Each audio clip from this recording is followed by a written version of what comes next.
여러분, 초딩이라는 말을 들어보셨습니까? 초등학생을 줄여 부르는 말인데요. 이게 단순히 초등학생에게만 쓰이는 게 아니라 어떤 일의 숙련도가 초급 수준으로 저열하고 낮은 누군가가 있을 때 그 사람을 하찮게 여기면서 그 사람에게 조롱하듯 말을 하려면 너 초딩이냐? 는 식으로 표현하기도 합니다. 아무래도 초등학생이라는 말에 비해 초딩이라고 하는 줄임말은 인격적인 존중이 전혀 느낌적으로 들지 않지요. 중딩, 고딩, 심지어 대딩도 마찬가지입니다. 이 딩이라고 하는 말의 유래는 정확히 알 수는 없지만 고등학생을 고등어라고 부르다가 고딩이 되었고 또 그 후로 아래로는 중딩, 초딩, 유딩, 위로는 대딩, 원딩 이렇게 번져갔다는 설도 있습니다. 또는 초등학교를 다니고 있는 상태다라는 의미로 현재 진행형인 ing를 붙여서 초딩이라고 하게 되었다는 설도 있더군요.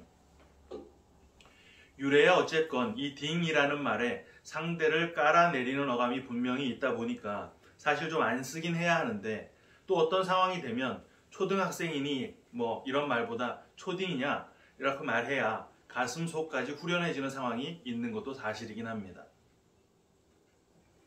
지난 시간 우리는 주님께서 택하신 12사도에 대해 함께 나눴습니다.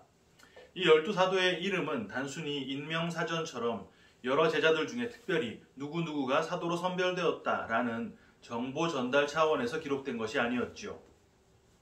12사도의 이름은 그 이름의 뜻을 통해 주님께서 세우신 교회가 무엇인지 또 그 교회는 과연 어떻게 구원에 이르게 되는 것인지를 기록한 것이었습니다. 모든 인간은 하나님의 은혜를 내 소욕을 위해 사용한 시므온이었고 그 시므온은 아버지 야곱의 저주를 받아 멸절되어 마땅한 존재였지만 가나안을 치러 올라가게 된 유다가 굳이 시므온을 끝까지 동참시켜서 시므온은 그 승리의 혜택을 아무런 공로 없이 함께 나누게 되었고 그게 바로 유다 지파의 사자 예수를 통해 배신자에 불과했던 시몬이 베드로 반석으로 바뀌는 이야기였다라는 것을 우리가 확인했습니다. 오늘 우리는 그렇게 선별된 12사도를 주님께서 파송하시는 장면을 함께 읽었는데요. 이 파송은 쉽게 얘기하면 전도입니다. 그리고 오늘 본문은 바로 그 전도를 할 때 이렇게 해야 한다라는 일종의 가이드를 주신 것으로 볼 수가 있지요. 그런데 사실 이 당시 주님께서 하신 말씀은 오늘 본문이 다가 아니라 10장 끝 42절까지 계속 이어집니다. 그런데 그걸 다 하려면 너무 길어서 오늘은 8절까지만 본문으로 잘랐습니다. 오늘 본문을 보면 예수님께서는 제자들을 파송하시면서 이방인의 길이나 사마리아인의 고을에는 가지 말고 이스라엘 집의 잃어버린 양에게로 가라 라는 말씀을 하셨어요. 하지만 주님의 이 말씀은 부활 이후 제자들에게 명령하신 내용과 명백하게 부딪히는 내용입니다. 사도행전 1장 8절 오직 성령이 너희에게 임하시면 너희가 권능을 받고 예루살렘과 온 유대와 사마리아와 땅끝까지 이르러 내 증인이 되리라 하시니라. 동일한 마태복음 끝부분도 한번 볼까요? 28장 19절 그러므로 너희는 가서 모든 민족을 제자로 삼아 아버지와 아들과 성령의 이름으로 세례를 베풀고 이런 모순을 해결하기 위해 어떤 분들은 주님의 초림 당시의 사역 범위는 유대 지역이었고 부활하신 이후 제자들을 통해 사역 범위를 땅끝까지 확장하신 것이다. 이렇게 부활 전후의 사역 범위를 구분해서 설명하기도 하고요. 또 어떤 분들은 전도의 출발점은 가까운 곳, 예컨대 가족, 친지, 이웃처럼 가까운 곳에서부터 시작되어야 하고 그곳에서의 성과를 발판 삼아 지역사회, 나아가서는 해외 선교까지 복음을 전해야 한다라는 식의 설명을 하기도 합니다. 하지만 사역 범위를 부활 전후로 갈라치는 건 사실 좀 억지예요. 실제 주님께서는 사마리아 마을로 굳이 들어가셔서 수가성 여인을 만나 직접 복음을 전하신 일이 공생의 기간 중에 있었습니다. 심지어 주님께서 주로 활동하시던 갈릴리 지역 자체가 당시 유대인들에게는 이방과 다름없는 곳으로 여김받던 곳이었어요. 왜냐하면 이 갈릴리 지방에 실제 구약 때부터 이방인들이 들어와 살고 있었기 때문입니다. 열왕기상 9장 11절부터 13절 제가 읽어드립니다. 갈릴리 땅의 성읍 20곳을 히람에게 주었으니 이는 두로왕 히람이 솔로몬에게 그 온갖 소원대로 백향목과 잣나무와 금을 제공하였습니다. 솔로몬의 허락하에 두로 사람들이 갈릴리로 들어와 정착을 하게 됐는데 그 성읍이 자그마치 20개나 되었다는 말입니다. 그러다 보니까 갈릴리에서는 이방인과의 결혼이 그렇게 드문 일이 아니었어요. 당연히 유대인 혈통의 순수성이 훼손될 수밖에 없었고 유대인들에게 이 갈릴리 지역은 선지자가 날 수 없는 곳으로 여겨지게 되었던 것이죠. 요한복음 7장 52절 그들이 대답하여 이르되 너도 갈릴리에서 왔느냐? 찾아보라. 갈릴리에서는 선지자가 나지 못하느니라 하였더라. 이게 단순히 갈릴리 지역은 너무 촌동네라 인재가 나올 수 없어 이런 말이 아닙니다. 거기는 이미 이방과 섞여버린 곳, 한마디로 이방이 돼버린 곳이라서 하나님께서는 그곳 출신에게 하나님의 말씀을 맡기지 않으실 것이다 라는 뜻이에요. 정리하자면 주님께서는 이미 공생의 당시에 이방 사역을 하고 계셨다는 말이죠. 그 다음 전도는 가까운 곳을 먼저 하고 점차 그 범위를 넓혀 나가라 라는 의미로 주님께서 오늘 본문을 말씀하신 것이다 라는 주장, 사실 대부분의 설교자들이 이렇게 지지하고 있는 주장이긴 한데요. 이 주장은 딱히 틀렸다 맞다를 말할 필요가 없습니다. 왜요? 만약 주님께서 정말 그런 목적으로 사역 범위를 정해주신 것이라면 그건 지금 주님께서 전도의 효율성을 고려하고 계시단 말 아닙니까? 이런 식의 작전은요, 효과적으로 실적을 내려고 하는 모든 집단이 다 하고 있는 것입니다. 다단계 판매하는 사람들 어떻게 합니까? 갑자기 알지도 못하는 사람들에게 가서 옥장 팔고 그러나요? 일단 가족들, 친지들한테 팔다가 친구들한테 팔고 점점 영역을 넓혀 나가는 것이지요. 사업은 어떻게 합니까? 똑같습니다. 특정 지역 중심으로 해서 영업을 하다가 거기서 기반이 잡히면 점점 확장해서 잘 되면 전국으로, 더 잘 되면 해외까지 진출하는 것이지요. 왜들 다 그렇게 합니까? 효율적이니까, 효과적이니까. 그런데 여러분, 전도가 효율적인 것입니까? 고린도전서 1장 21절 하나님의 지혜에 있어서는 이 세상이 자기 지혜로 하나님을 알지 못하므로 하나님께서 전도에 미련한 것으로 믿는 자들을 구원하시기를 기뻐하셨도다. 전도는요, 미련한 것입니다. 효율, 효과 따지면서 하는 게 아니라는 말이에요. 오늘 본문을 푸는 힌트는 6절에 있는데 제가 다시 한번 읽어드리겠습니다. 오히려 이스라엘 집의 잃어버린 양에게로 가라. 이게 번역을 좀 부드럽게 하려고 약간 의역을 한 것인데 새 번역으로 보면 조금 더 정확하게 의미가 전달됩니다. 오히려 길 잃은 양 떼인 이스라엘 백성에게로 가라. 이스라엘 집에 여러 양이 있는데 그 중에 잃어버린 양을 찾아가라. 이 말이 아니라 길 잃은 양떼가 있는데 그게 바로 이스라엘 백성이다 라는 말을 하는 거예요. 실제 헬라어를 봐도 길 잃은 양떼와 이스라엘 백성이 대등하게 동격으로 쓰여 있습니다. 이걸 잘 기억하셔서요, 한번 따라와 보시기 바랍니다. 주님께서는 이미 9장 끝부분에서 제자는 자신들이 눈 멀고 귀 먼 자라는 것을 발견하게 된 자, 그래서 보기를 소원하고 듣기를 소원하는 자라는 것을 말씀해 주셨습니다. 그리고 그 보게 된 것, 그 듣게 된 것, 그거 뭐였습니까? 진리이신 예수님이었잖아요. 바로 그 진리이신 예수님을 전파하는 게 제자고 그게 교회다라는 것을 말씀해 주셨습니다. 그런데 지금 그 제자들을 파송하고 계신 이 순간에 이방인의 길로 가지 말고 사마리아인의 고을에도 가지 말라고 하셨어요. 그럼 어느 길로 가서 어느 고을에 가란 말입니까? 당연히 유대인의 길로 가서 이스라엘 집으로 가라는 말입니다. 구약시대 때부터 주님 공생의 시절까지 유대인과 이방인을 가르는 가장 큰 차이가 여러분 뭐였습니까? 예레미야 애가 2장 9절 성문이 땅에 묻히며 빗장이 부서져 파괴되고 왕과 지도자들이 율법 없는 이방인들 가운데 있으며 네, 바로 율법이었어요. 율법을 가졌느냐 율법을 갖지 않았느냐로 이방인과 유대인이 나뉘었다는 말입니다. 심지어 바울이 활동하던 초대교회 당시도 그랬죠. 고린도전서 9장 21절 율법 없는 자에게는, 이게 이방인이에요, 내가 하나님께는 율법 없는 자가 아니요 도리어 그리스도의 율법 아래에 있는 자이나 율법 없는 자와 같이 된 것은 율법 없는 자들을 얻고자 함이라. 실제 구약 때부터 초대교회 당시까지 유대인들은 율법을 목숨을 걸어 지켜왔습니다. 그러니까 지금 주님께서 제자들이 전도해야 할 그 대상을 유대인으로 잡았다라는 이 말씀은 그 진리를 전달받아야 할 대상이 누구라는 말입니까?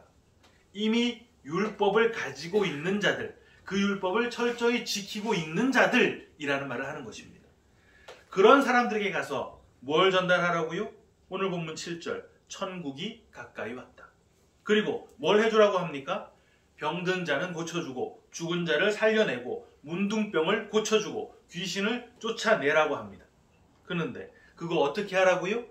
그거 공짜로 해주라고 합니다. 왜? 거저받았으니까. 여러분, 이게 율법의 메인 자들에게는요 굉장히 불쾌한 말입니다. 율법을 기준하면 천국은 나에게 다가오는 게 아니에요. 천국은 속세와는 동떨어진 아주 먼 어떤 곳, 고차원적이고 고결하고 거룩한 곳에 존재하는 것이고, 나는 율법을 온전하게 하나의 실수도 없이 다 준행해서 그 율법 준행의 열매를 들고 내가 천국으로 다가가는 것이란 말입니다. 그게 율법적인 천국관이에요. 그래서 죽도록 11조 내고 안식일 지키고 구제하고 금식하면서 율법을 준행해 왔는데 뜬금없이 그 천국이 가까이 왔다고 하면 그건 그동안에 천국을 향해 나가던 내 율법 준행을 다 부정하고 사그리 기각해버리는 거 아닙니까? 게다가 병이 낫고 죽은 자가 살아나고 문둥병이 낫고 귀신이 쫓겨나가는 거, 이거 앞선 8장, 9장에서 반복되던 내용이었죠. 그 뜻이 뭐라 그랬습니까? 죄로 인해 안식이 없었던 그 죄인들의 죄와 질고를 주님께서 다 대신 짊어지시고 그들에게는 안식을 내어주는 내용이었습니다. 율법을 기준하면 병, 죽음, 문둥병, 귀신 들림 이런 게 다 하나님의 저주인 것인데, 그 저주에서 풀려나려면 율법 기준 뭐 해야 한다고요? 제사를 드렸어야 합니다. 그런데 제사 공짜로 됩니까? 소든 양이든 하다못해 비둘기라도 갖고 가서 죽여야 했어요.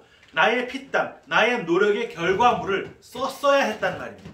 그런 자들이 그 제사를 통해 용서받았다 하더라도 그들에게 그건 은혜로 거저 용서받은 게 아니라 내 노력과 내 열심, 내 헌신이 내가 받은 용서에 기여를 한 셈이었단 말이에요.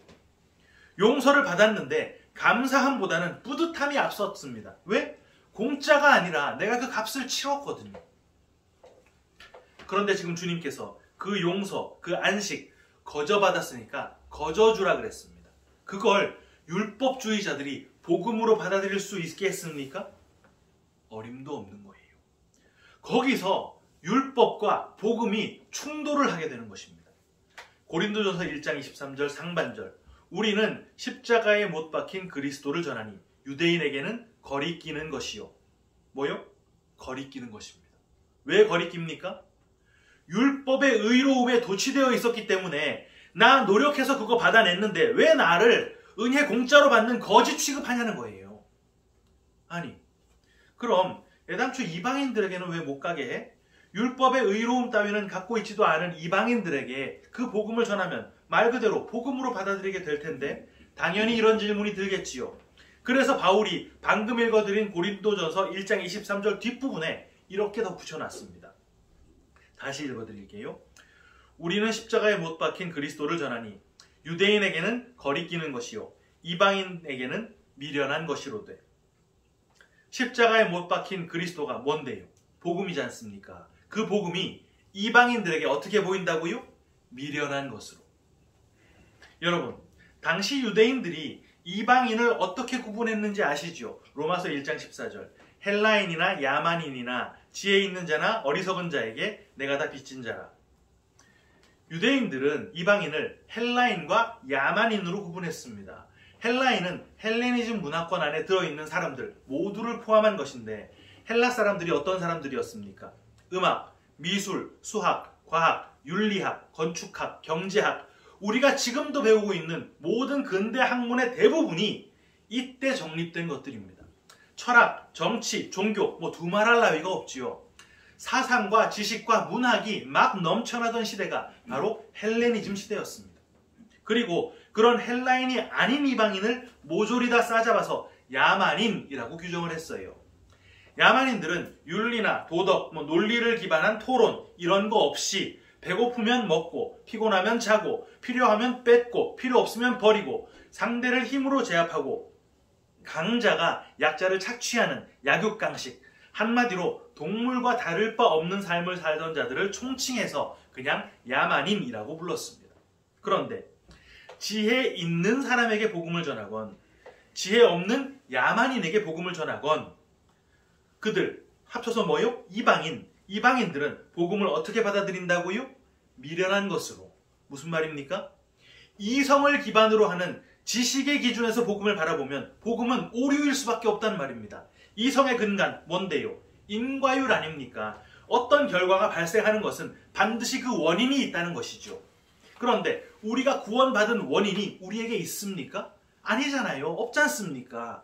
구원은 하나님께서 택하시고 일방적인 은혜로 주신 것일 뿐 우리가 뭘 했기 때문에, 다른 말로 우리가 어떤 원인을 제공했기 때문에 그 결과로 우리에게 주어진 것이 아니라는 말입니다. 그러니까 그 지식이 있다고 하는 헬라인들 보기에는 이 복음이 미련한 것일 수밖에 없지요. 동시에 야만인들이 보기에도 미련합니다. 왜요? 본능에 따라 움직이고 강함을 통해 약함을 장악하려고 하는 것이 야만인데, 복음은 십자가에서 죽는 그 나약함을 통해 견고한 죄악의 진이 무너져 내리는 어불성설이거든요. 야만인들에게도 복음은 말이 안 되는 미련한 것일 수밖에 없다는 말입니다. 이게 오늘 말씀의 핵심인데요. 복음을 미련하게 여기는 자들, 누구요? 이방인. 헬라인이건 야만인이건 다른 말로 지혜 있는 자건 지혜가 없는 자건 간에 복음이 거리끼는 것이 아니라 미련하게 여기는 그들에게는 복음이 들어가지 않는다는 말입니다. 복음이 들어갈 수 있는 자들은 그 복음을 들었을 때 거리끼는 자들인 거예요. 그런데 그 복음이 거리낀다면 그건 어떤 사람이란 말입니까? 유대인. 유대인들은 뭘 가진 사람이라 그랬죠? 율법. 그럼 이방인들에게 먼저 전해야 될 것이 뭐라는 말입니까? 율법이라는 말입니다. 율법의 기본은 인과율이잖아요. 세상 이성과 다를 바가 없습니다. 죄를 지으면 벌 받고 죄 안 뉘우치면 지옥 갑니다. 율법 잘 준행하면 복을 받고 그 준행에서 벗어나지 않으면 천국 가는 것이죠. 여러분, 종교다원주의가 왜 생겼는지 이제 이해가 가시죠? 불교건 유교건 힌두교건 간에 다 이 인과율을 기본 틀로 해서 만들어졌기 때문에 기독교 복음을 율법에서 벗어나지 못한 수준에서 보면 다른 종교와 다를 바가 없는 거예요. 어차피 다 똑같은 거, 모시는 신의 이름만 다른데 그냥 같이 예배 드리면서 너는 부처님 찾고 너는 조상님 찾아라, 나는 하나님한테 예배 드릴게. 이게 종교다원주의라는 말입니다. 그러니까 이성에 기반한 지식인이건 본성에 기반한 야만인이건 율법이라는 것을 딱 건네주면 입맛에 맞는 거예요. 다들 그거 해보겠다고 달려듭니다. 그걸 히브리서 기자가 뭐라고 말했습니까? 히브리서 5장 12절부터 읽어드립니다. 때가 오래되었으므로 너희가 마땅히 선생이 되었을 터인데 너희가 다시 하나님의 말씀의 초보에 대하여 누구에게 가르침을 받아야 할 처지이니 단단한 음식은 못 먹고 젖이나 먹어야 할 자가 되었도다. 이는 젖을 먹는 자마다 어린아이니 의의 말씀을 경험하지 못한 자요 단단한 음식은 장성한 자의 것이니 그들은 지각을 사용함으로 연단을 받아 선악을 분별하는 자들이니라. 이렇게 율법을 먹어야 하는 자들을 어린아이라고 하면서 그들은 단단한 음식을 못 먹고 아직 젖이나 먹어야 하는 자들이다 라고 말하고 있는 것입니다. 이게 교회 오래 다니면서도 맨날 예배 빼먹고 11조도 안 내고 하면 그걸 초보신앙, 어린아이 신앙이라고 하는 거야, 이런 말이 아니고 입맛에 딱 맞는 그 율법 준행하면서 뿌듯해하는 거, 그걸 단단한 거 뭡니까? 의의 말씀, 그거 못 먹는 어린아이들이라고 말하는 것입니다. 그럼 구약 내내 예수님 당시 때까지 그 율법에 심취해서 신앙생활을 하던 걸 하나님의 말씀의 초보, 젖을 먹는 아이다 라고 했다면 율법주의가 한마디로 뭐라는 말입니까? 초등교육이라는 말입니다. 바울이 갈라디아에서 이렇게 말했죠. 3장 24절. 이같이 율법이 우리를 그리스도께로 인도하는 초등교사가 되어, 옛날 번역에는 몽학선생이라고 번역이 되어 있었죠. 초등교사가 되어 우리로 하여금 믿음으로 말미암아 의롭다함을 얻게 하려 함이라. 여러분, 이 말은요, 율법에 심취해서 살아가는 그 단계를 우리가 건너뛸 수 없다는 말입니다. 이방인이, 다른 말로 이성이나 본성으로 살아나가는 자들이 이 단계를 건너뛰고 곧바로 복음이니 자윤이 운운하면 그게 바로 구원파 되는 것입니다. 택하심을 입은 모든 사람은 반드시 이 율법에 매진하고 그 율법 준수를 통해 뿌듯함을 얻는 단계를 거치게 되어 있다는 말이에요. 바리새인처럼 살아가던 그 상황을 지나갈 수밖에 없단 말입니다. 왜 그렇게 되었습니까? 정말 어마어마하게 노력해서 율법 다 지키면, 그래서 바리새인들처럼 그 정도 수준에 도달하면 구원에 이를 수 있기 때문에 그런가요? 아니, 그럴 수가 없지요. 율법은 10,000개 중에 1개만 어겨도 다 어긴 걸로 치지 않습니까? 그럼 왜요? 그 목숨을 건 율법 준행이 나를 구원에 이르게 할 수 없구나, 이거 깨달으라고, 그래서 그거 가르쳐 주시려고 그 과정을 거치게 한다는 말입니다. 그때 우리에게 교육, 교재로 주어지는 게 그럼 어떤 것이란 말입니까? 병, 죽음, 나병, 귀신 들림, 이런 것입니다. 그게 뭔데요? 죄로 인해 인간에게 주어진 그 인과 응보의 결과물이었잖아요. 율법 잘 준행하고 살았는데 하나님이 잠깐 손을 놔버렸더니 당장 간음하고 당장 살인합니다. 누구지요? 성군 다윗이 그랬습니다. 그럼 우리는요? 당연히 간음하고 당연히 살인합니다. 하나님이 잠깐 손 놔봤더니 당장 물에 빠졌습니다. 누가요? 수제자였던 베드로가 그랬습니다. 우리요? 물에 맨날 빠집니다. 하나님이 잠깐 손을 놨더니 하나님한테 이거 부당하다고 막 악을 씁니다. 누가요? 의인이었던 욥이 그랬습니다. 우리요? 당연히 불평과 원망 쏟아내지요. 하나님께서 잠깐 그 손 놓으시면 노아 같은 의인이 술 취해서 벌거벗고 자고, 모세가 성질을 내고, 엘리야 같은 선지자도 자살 충동에 휩싸입니다. 우리요? 이 모양 이 꼴인 우리는 두말할 필요가 없다는 말이에요. 목숨 걸어 율법 지켜내 그때 내게 들렸던 복음은 내 가치와 내 과거를 모조리 다 기각해버리는, 내게는 거리껴서 죽을 것 같은 것이었는데, 하나님께서 잠시 내게서 은혜의 손을 거두었더니 그 즉시 내 쓰레기와 같았던 실체가 고스란히 드러나더란 말이죠. 누구에게 드러납니까? 하나님 앞에 서 있는 내 스스로에게. 그때 그 내가 누구입니까? 하나님의 택하심을 입은 이스라엘, 교회인 나잖아요. 그런데 그 내가 여전히 율법 기준 떳떳하고 당당한 나입니까? 아니지요. 택함받은 이스라엘인데 잃어버린 양인 나입니다. 죄인으로 드러난 나라는 말이에요. 잃어버린 양, 그 양 잃어버리면, 그런데 목자가 어떻게 한다고 합니까? 뭐 그 한 마리쯤은 괜찮아. 그거 찾으러 갔다가 나머지 99마리 잃어버리면 어떡해? 이러신다 그랬습니까? 아니지요. 99 내버려 두고 그 잃어버린 양 하나 찾으러 가시잖아요. 그럼 양 입장에서 보면 그게 어떤 상황입니까? 목자가 가까이 오는 것입니다. 그걸 오늘 본문의 표현을 하면 뭐요? 천국이 가까이 오는 것입니다. 사랑하는 키퍼스 처치 성도 여러분, 우리는 다 그 과정을 거쳤고 사실 지금도 그리 나아진 것 없는 삶을 살고 있습니다. 율법을 삶에 적용하면서 내 열심과 내 노력으로 거룩을 이루려는 발버둥도 칩니다. 그렇다고 이방인의 삶은 다 청산했습니까? 딱히 그렇지도 않지요. 때로는 이성과 지식에 기반해서, 때로는 본능에 충실해서 저울질해가며 살아가고 저울질해가면서 처신을 하고 있습니다. 이렇게 초등 수준에 매여서 복음이 때로는 거리끼고 때로는 미련하게 들리는 거예요. 하지만 그런 우리에게 주님께서 야, 너 초딩이야? 어째 그 모양이야?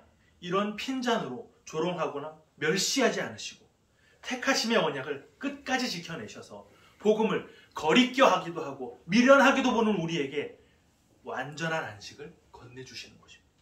그런데 그 안식, 그걸 세상 기준으로 봐도 안식 맞습니까? 아닌 거 이젠 다 아시죠? 하나님이 마치 나를 죽이려고 작정한 것 같다고 느껴지는 그런 고난의 삶입니다. 병과 죽음이 엄습하고 고난과 실패로 점철된 삶이란 말이에요. 왜? 율법의 그 초보에서 벗어나게 하시기 위해. 율법 단계에 머물러 두면 아이가 자라지 않는데 그럼 그거 참 순진해서 좋겠다 이렇습니까? 그 상태가 죽은 삶인 것입니다. 복음이라고 하는 단단한 삶을 살게 하시려고, 그 단단한 음식 먹게 하시려고 우리를 살려내시기 위해 그 고난 가운데로 보내시는 것이죠. 이걸 깨달으면 이성과 본능에 매여 사는 그런 야만인 같은 과정도, 과거 그렇게 율법에 집착했던 과정도 다 하나님의 큰 은혜였구나 하는 것을 발견하고 더 큰 감사로 나갈 수 있게 되는 것입니다. 그때 우리는 진리로 얻게 되는 그 자유함을 진정 맛보게 되는 거예요. 그리고 바로 그 진리를 율법에 여전히 매인 자들에게 전하는 것입니다. 그리고 바로 그 제자의 삶을 우리가 완성해내는 것이죠. 그 길, 고생스럽고 어려운 길이지만 끝까지 믿음으로 걸어갈 수 있는 우리 모두가 다 되시기를 주님의